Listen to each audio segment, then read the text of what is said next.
2023년 12월 27일 교육부는 2028년 대학 입시제도 개편안을 발표합니다. 지금 중3, 내년에 고등학교에 입학하는 학생들이 첫 대상자가 됩니다. 수능의 경우 선택 과목의 폭이 줄어들고 공통 교과가 확대되었으며 내신에는 고교 학점제라는 새로운 제도가 시행됩니다. 대학 입시의 길에 짙은 안개가 껴 있습니다.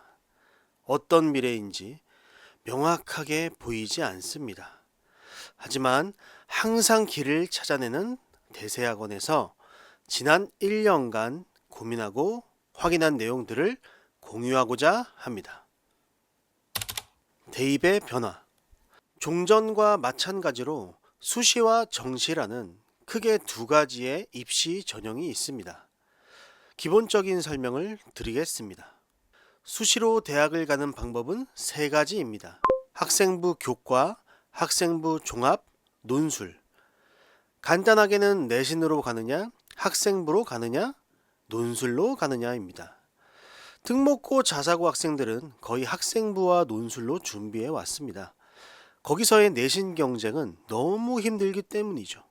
그래서 일반 공립고등학교 학생들은 거의 학생부 교과로 준비합니다. 바뀌는 부분은 학생부 기재 내용의 변경입니다.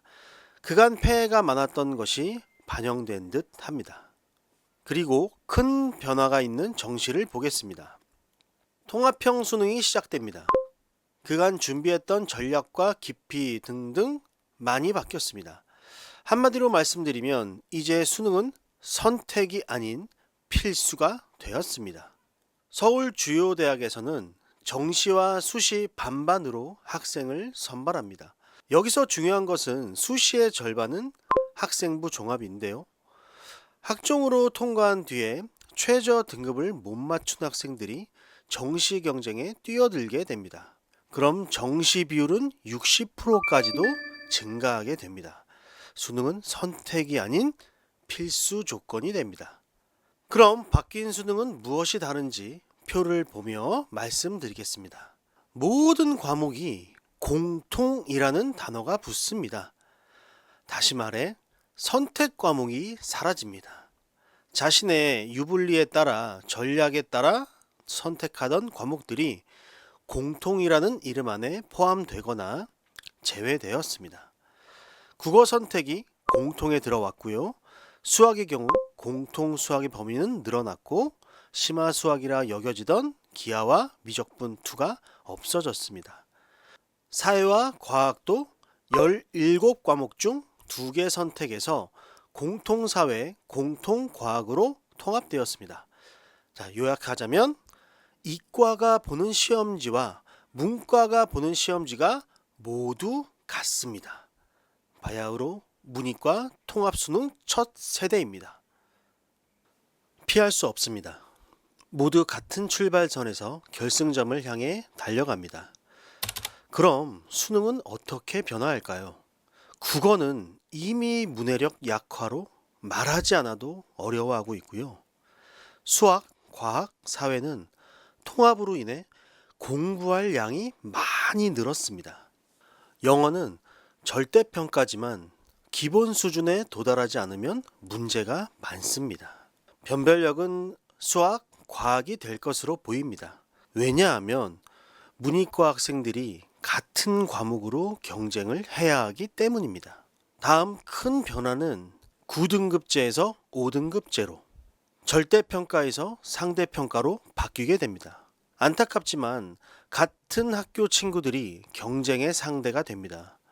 9등급제에는 한두 문제로 등급이 너무 많이 바뀌어서 폐해가 너무 많았습니다. 그래서 5등급제로 바뀐 듯 합니다.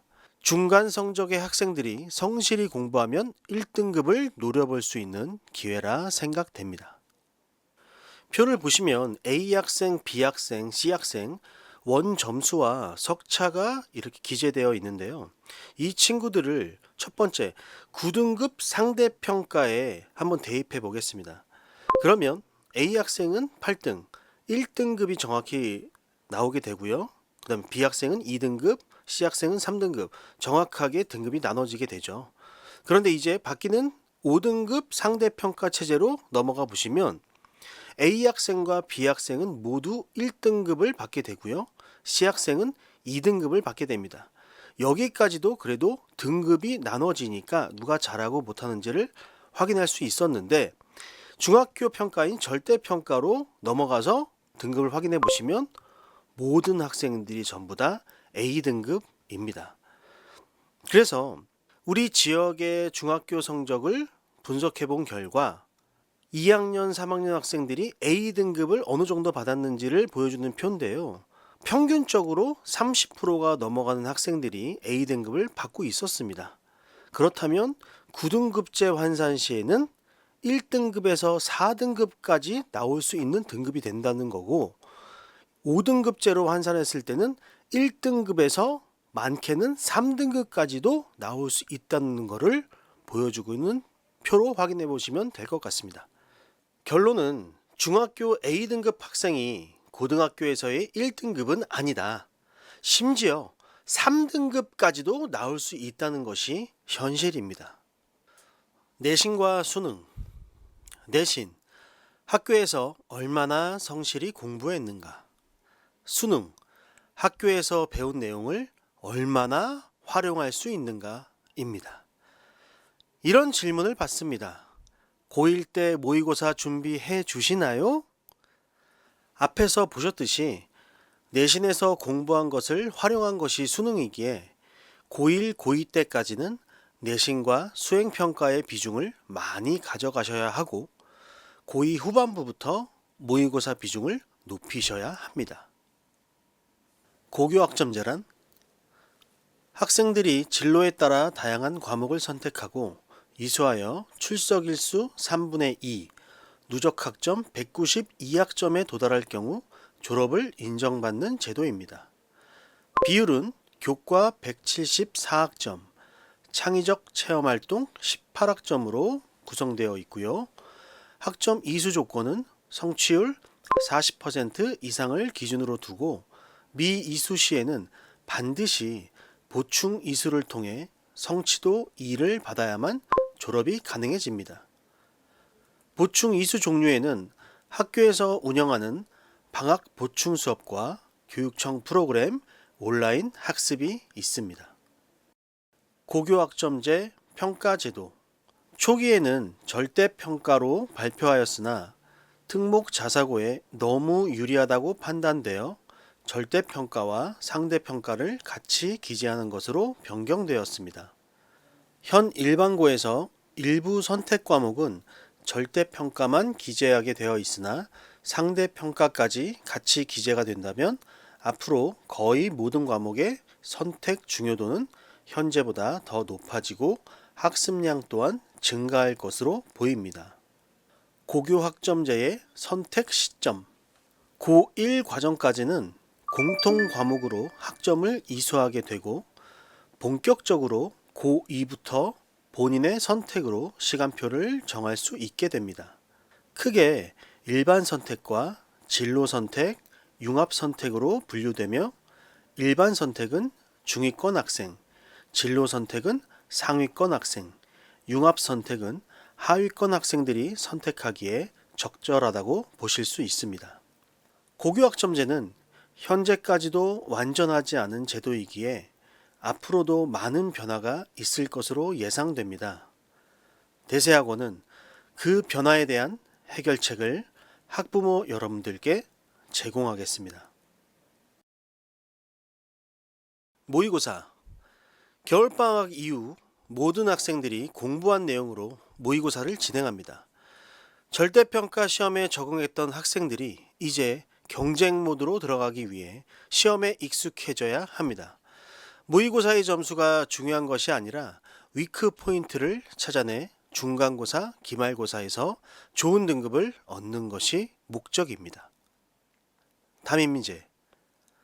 각 반 담임 선생님들이 직접 가르치고 보강도 직접 합니다. 대학생 선생님으로 시간 때우지 않습니다. 학생들 개개인의 장단점을 파악하고 함께하지 않는다면 대입의 길에서 지치게 됩니다. 몸이 아프거나 다른 일이 있어 결석한 학생들을 위해 영상 강의가 제공됩니다. 뒤처지는 학생을 등한시할 수 없습니다. 카톡을 통한 질의응답이 자연스럽습니다. 인강과 학원의 차이. 인강은 각 학교의 출제 스타일과 범위를 알 수 없습니다.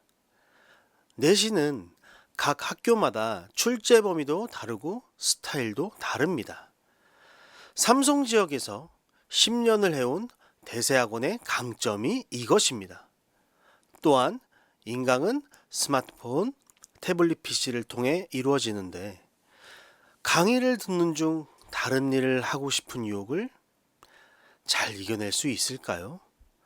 그리고 지금 이곳, 여러분들이 자리한 이곳은 언제나 자습을 하고 선생님께 질문을 할 수 있는 고등관입니다. 편안한 가운데 자신의 실력을 키울 수 있는 대세 학원입니다. 3년에 길다면 길고 짧다면 짧은 시간입니다. 이 기간을 통해 앞으로의 미래가 많이 변화할 수 있습니다. 새로운 시대입니다. 변화의 시대입니다. 대세학원의 모든 선생님들은 학생들을 위해 옳은 길을 찾아 함께 하겠습니다. 감사합니다.